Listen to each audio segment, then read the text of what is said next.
सुप्रभात दोस्तों, welcome to S2 classes, Subra Saraswati classes. तो आज की क्लास में हम आप लोगों के लिए अनुपमा सीरीज का छठा लेक्चर लेकर आए हैं। और इस अनुपमा सीरीज को तो आप ऑलरेडी जानते हो कि इसके अंदर हम आप लोगों को नीट के प्रीवियस ईयर के कोई भी एक क्वेश्चन को सेलेक्ट करते हैं और उसके सॉल्यूशन को समझाते हैं। तो आज का जो हमारा सेलेक्टेड क्वेश्चन है वो कुछ ये है। और जैसा हमें पता है कि आप लोग बहुत मन से अपनी पढ़ाई कर रहे होंगे, तो शुरुआत करते हैं आज के अनुपमा सीरीज के छठे लेक्चर का। ये क्वेश्चन कहता है plane angle and solid angle have unit but no dimension, dimension but no unit, no unit no dimension, both unit and dimension. तो सबसे पहले हम समझते हैं कि प्लेन एंगल क्या होता है। प्लेन एंगल्स कह लो या सॉलिड एंगल कह लो, ये दोनों पार्ट है किसके? सप्लीमेंट्री एंगल का। किसके पार्ट है? सप्लीमेंटरी एंगल, यानी टू टाइप्स ऑफ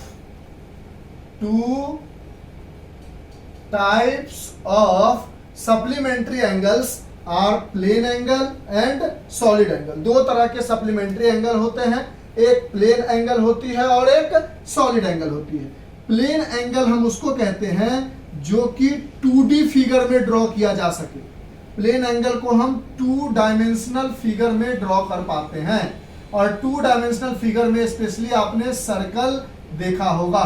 जैसे कोई भी एक सर्कल उठा लो और सपोज कर लो इस सर्कल की रेडियस R है, और सर्कल के अगर किसी छोटे पार्ट को काटते हो, मान लो आपके पास एक सर्कल है, इस सर्कल को ऐसे काट दिया, ऐसे काट दिया, ऐसे काट दिया, तो इस छोटे से पार्ट को क्या कहते हो? आर्क। इसको क्या कहते हो? आर्क। अगर मान लो इस सर्कल को ऐसे काटा, ऐसे काटा, ऐसे काटा, ऐसे काटा, ऐसे काटा, ये सब के सब क्या है? सर्कल का आर्क है। तो ये वाला पोर्शन क्या है? सर्कल का आर्क है। तो सर्कल के सेंटर से, सेंटर मान लो O है और इसका रेडियस R है। Circle with centre O and radius R। एक सर्कल जिसकी सेंटर O है, रेडियस R है, वहां पर बनने वाली जो एंगल होगी थीटा, जो जब दो रेडियस को ड्रॉ करोगे ऐसे एक किसी भी आर्क को लेकर, इसी को कहते हैं हम प्लेन एंगल। यानी there are 2 types of supplementary angle. First is plane angle and second is solid angle. Plane angle को हम हमेशा 2 डायमेंशनल फिगर में ड्रॉ कर पाते हैं। सबसे बेस्ट है प्लेन एंगल का एग्जांपल समझने का तरीका, वो है सर्कल। एक सर्कल ले लो, कोई भी आर्क का लेंथ काट लो, और उस आर्क के लेंथ को जब ऐसे 2 एंगल बनाओगे 2 रेडियस के थ्रू, तो उसके बीच में बनने वाली जो एंगल थीटा होगी, यही थीटा जो एंगल है, इसी को हम कहते हैं प्लेन एंगल। फिर समझाएंगे डिटेल में। सॉलिड एंगल क्या होता है वो समझाते हैं। ये वाला पार्ट इरेज कर दे, फिर इसकी डिटेलिंग करेंगे। सॉलिड एंगल होती है हमारे पास, सॉलिड एंगल को हम ड्रॉ कर पाते हैं किसी 3 डायमेंशनल फिगर में। किसमें? 3 डायमेंशनल फिगर में ड्रॉ कर पाते हैं। जैसे मान लो आपने एक 3 डायमेंशनल फिगर का कोन उठा लिया। क्या उठा लिया? कोन। और इस कोन का जब ऐसे, ये कोन कॉर्नेटो वगैरह आइसक्रीम खाए हो, वो आइसक्रीम कैसा होता है? ऐसे गोला करके 3 डायमेंशनल में होता है। और ये जो एंगल बनती है, ये वाली एंगल जो बनती है, इसी को हम कहते हैं थीटा, और ये होती है हमारी सॉलिड एंगल। तो सबसे पहले आप समझ गए कि प्लेन एंगल और सॉलिड एंगल जो है, they are the types of supplementary physical quantity. यानी सप्लीमेंट्री एंगल का टाइप है solid angle and plane angle. Plane angle ऐसा एंगल होता है जो 2 डायमेंशनल फिगर के अंदर बन पाता है। जो एंगल बनता है उसको प्लेन एंगल कहते हैं। सॉलिड एंगल एक ऐसा एंगल होता है जो 3 डायमेंशनल फिगर के अंदर बनता है। आर्क के लेंथ, कोई भी ये आर्क, ये वाला पोर्शन क्या है? आर्क। कोई भी आर्क पर एक एंगल ड्रॉ करो, उस एंगल का बनने वाला जो थीटा होगा वो प्लेन एंगल होता है। और कोई भी 3 डायमेंशनल फिगर, जैसे कोन उठा लिया आपने, और कोन पर ये जो एंगल बनता है इसको कहते हैं हम सॉलिड एंगल। अब ये समझ गए कि सॉलिड एंगल क्या होती है, प्लेन एंगल क्या होती है। अब इसके यूनिट और डायमेंशन की बात कर लेते हैं। इरेज कर दे, इसमें से जो भी बात लिखनी है लिख लो। लिख लिया सर। तो आपको समझ में आया कि फिजिकल क्वांटिटी जो होती है हमारी, उसमें एक फिजिकल क्वांटिटी होती है जिसको हम कहते हैं सप्लीमेंट्री फिजिकल क्वांटिटी, और उस सप्लीमेंट्री फिजिकल क्वांटिटी का दो एंगल होता है जिसको सप्लीमेंट्री एंगल भी कह देते हैं लोग। उसमें एक एंगल होती है प्लेन एंगल और एक एंगल होती है सॉलिड एंगल। प्लेन एंगल हमेशा 2 डायमेंशनल फिगर से बनने वाली एंगल होती है और सॉलिड एंगल हमेशा 3 डायमेंशनल फिगर से बनने वाली एंगल होती है। तो कहता है मान लो ये एक आर्क काटा, सर्कल बनाया जिसका सेंटर O था, और किसी भी आर्क पर एक एंगल ड्रॉ कर लिया, ये रेडियस, और ये वाली दूरी जो है AB, ये क्या है, लेंथ ऑफ आर्क, ये आर्क का लेंथ है, सपोज कर लो L से डिनोट कर लिया, और ये जो थीटा है, इस थीटा को हम लिखते हैं आर्क लेंथ अपॉन रेडियस। ये हमारा प्लेन एंगल का फॉर्मूला है और ये कैसा है, 2 डायमेंशनल फिगर में बनने वाला एंगल। तो देखो theta is equal to arc length upon radius होता है। अब कहता है कि मान लो आर्क की लेंथ का भी यूनिट सेंटीमीटर हो, सपोज कर लो, और रेडियस का भी यूनिट सेंटीमीटर हो, और इन दोनों को जब सॉल्व करोगे जो तो थीटा जो आएगी उसकी जो यूनिट होगी वो होगी रेडियन। कौन सी यूनिट होगी, रेडियन होगी। तो प्लेन एंगल की यूनिट क्या हो गई, रेडियन। कब, जब arc length and radius have same unit. पहले उन दोनों का यूनिट चेंज कर लो, किसी में भी, मीटर में चेंज कर लो, सेंटीमीटर में चेंज कर लो। Arc length and radius have same unit. Arc length और रेडियस का यूनिट अगर सेम करते हो और उसको सॉल्व, वो सेंटीमीटर हो सकता है या दोनों मीटर के मीटर में हो सकता है, किसी भी ऐसा यूनिट में हो सकता है। तो जब दोनों को सेम यूनिट में रख के सॉल्व करोगे तो जो थीटा की वैल्यू आएगी यानी प्लेन एंगल की वैल्यू आएगी वो आएगी रेडियन में, उसकी यूनिट क्या होगी, रेडियन। अब देखो इसका डायमेंशन पूछ रहा है हमें, तो थीटा बराबर है आर्क लेंथ, और लेंथ की डायमेंशन क्या होती है, L, और रेडियस भी क्या है, मीटर सेंटीमीटर में, इसकी भी डायमेंशन क्या होगी, L। L ने L को काटा तो इसकी डायमेंशन क्या हो गई, M0 L0 T0। यानी कह सकते हो प्लेन एंगल एक ऐसी एंगल है विच, प्लेन एंगल एक ऐसी एंगल है which has unit as radian but no dimension. यानी प्लेन एंगल एक ऐसी एंगल है जिसकी यूनिट जो है वो रेडियन होती है बट उसकी डायमेंशन कुछ भी नहीं होती है। वो कैसा होता है, डायमेंशन लेस होता है, क्योंकि देखो ना आर्क लेंथ लोगे मीटर या सेंटीमीटर में, मीटर और सेंटीमीटर की डायमेंशन होती है L। रेडियस लोगे मीटर या सेंटीमीटर में, उसकी भी डायमेंशन होती है L। L ने L को काट दिया तो M0 L0 T0, यानी इसके पास कोई डायमेंशन नहीं है और यूनिट है इसका रेडियन। प्लेन एंगल समझ में आया। अब हम सॉलिड एंगल की बात कर लेते हैं। इरेज करें, लिख लो इसमें से जो भी बात लिखनी है। लिख लिया सर? अरे सर आपने तो लिखने का मौका ही ज्यादा देर नहीं दिया, आप समझ गए हो। अगर नहीं लिख पाए होंगे तो फिर से लिख लेना। अब हम बात करते हैं सॉलिड एंगल। सॉलिड एंगल, और सॉलिड एंगल हमेशा कब बनती है, जब हमारे पास 3 डायमेंशनल फिगर होता है।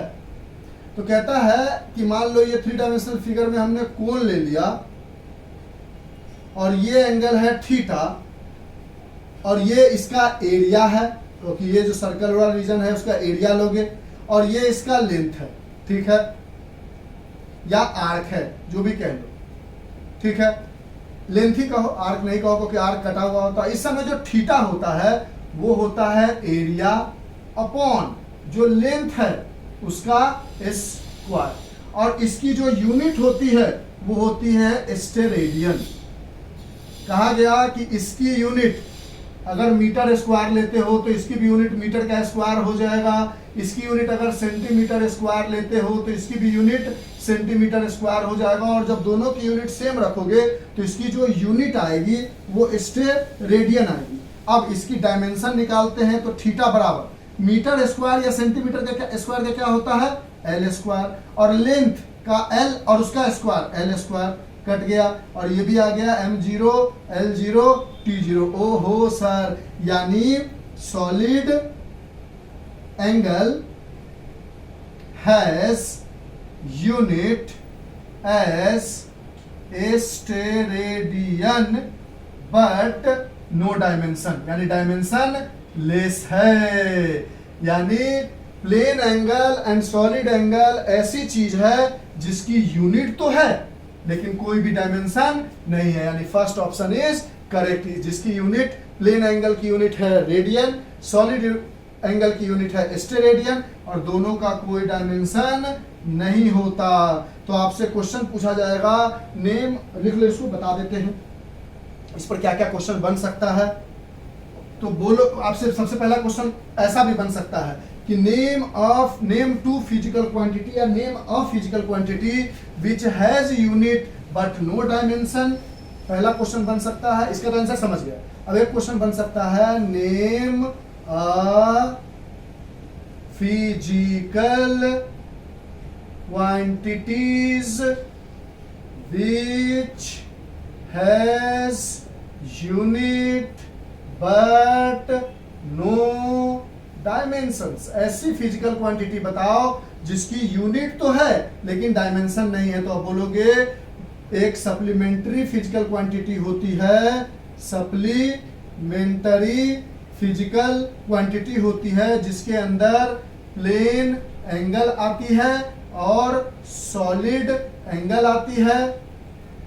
इस केस में इसकी यूनिट रेडियन होती है और इसकी यूनिट स्टेरेडियन होती है। इसको हम लिखते हैं theta is equal to arc length upon radius, और इसको लिखते हैं theta is equal to area upon length the whole square. दोनों की यूनिट होती है रेडियन स्टेरेडियन, बट इन दोनों के पास नो डायमेंशन। यानी ये चीजें सीधा भी बता सकते थे हम, लेकिन थोड़ा डिटेलिंग दे दी। इसी जगह दूसरा क्वेश्चन पूछा जाए, name a physical quantity which has dimension but no unit. ऐसी फिजिकल क्वांटिटी बताओ जिसके पास डायमेंशन हो लेकिन यूनिट ना हो। तो बोलोगे इसके आंसर में कि no there is no any physical quantity, no there is no any such physical quantity. ऐसी कोई दुनिया में फिजिकल क्वांटिटी बनी ही नहीं है। तीसरा क्वेश्चन आपसे पूछ सकता है, एक क्वेश्चन था उसका डिस्कशन तो कर दिया, उसके अलावा क्या क्या चीजें पूछ सकती है वो बता रहे। तीसरा क्वेश्चन पूछ सकता है आपसे कि name a physical quantity which has no unit and no dimension। ऐसी फिजिकल क्वांटिटी बताओ जिसके पास ना तो यूनिट हो ना तो डायमेंशन हो। तो आप बोलोगे एक तो हम कह सकते हैं sir refractive index, refractive index जिसको म्यू से डिनोट करते हैं। रिफ्रैक्टिव इंडेक्स क्या होता है? तो रिफ्रैक्टिव इंडेक्स होता है speed of light in medium, AR upon speed of light in medium. अगर म्यू 1 2 लिखते हो तो इसको क्या लिखते थे? अगर क्लास 10th में भी पढ़ा होगा तो speed of light in 2 upon speed of light in 1, और दोनों स्पीड ऑफ लाइट है, कट जाएगा तो इसका यूनिट भी नहीं होगा, डायमेंशन भी नहीं होगा। इसी तरह आप कह सकते हो कि मोल फ्रैक्शन एक ऐसी चीज है जिसकी ना तो यूनिट होती है ना तो डायमेंशन होती है। इस तरह के बहुत सारे ऐसे फिजिकल क्वांटिटीज है जिसकी यूनिट भी नहीं होती है और डायमेंशन भी नहीं होती है। तो 3 तरह के क्वेश्चन एराइज हो सकते हैं जिसकी यूनिट तो है बट नो डायमेंशन। वो जो क्वेश्चन अभी पूछा गया था solid angle and plane angle, solid plane angle बनती है आर्क लेंथ और इससे थीटा, ये रेडियस, ये आर्क लेंथ, और प्लेन एंगल बनती है एक कोण से, ये लेंथ, ये थीटा, ये एरिया। ठीक है, ये थीटा बराबर एरिया अपॉन लेंथ स्क्वायर और ये थीटा बराबर आर्क लेंथ अपॉन रेडियस। इसकी यूनिट रेडियन, इसकी unit steradian but no dimension. तो इस तरह के 3 क्वेश्चंस बन सकते थे। नीट के इस क्वेश्चन को समझा दिया। तो हमें लगता है ओवरऑल जल्दीबाजी तो नहीं कर दिया ना? नहीं सर, मजा आ गया पक्का। Yes sir. चलो, तो इस तरह से नीट का अनुपमा सीरीज का छठा लेक्चर, छठा वीडियो भी कंप्लीट होता है, 6th नंबर वीडियो भी कंप्लीट होता है। देखते रहिए और अच्छे अच्छे नंबर लाकर अगले साल मेडिकल में क्वालिफाई करके हमें एक बढ़िया सा चॉकलेट खिलाओगे आप। नहीं सर अभी तो आपने सिर्फ 6 क्वेश्चन बताया, क्या 6 क्वेश्चन पे नीट हो जाएगा? कोई बात नहीं, नीट आने तक हम आपको कम से कम 1000 प्लस क्वेश्चन करने की कोशिश करेंगे। तो आज के लिए इतना ही, bye, have a nice day, enjoy, take care, stay home and stay safe, bye and get ready for the NEET 2023। लिख लो इसको जो भी लिखना है, बाय।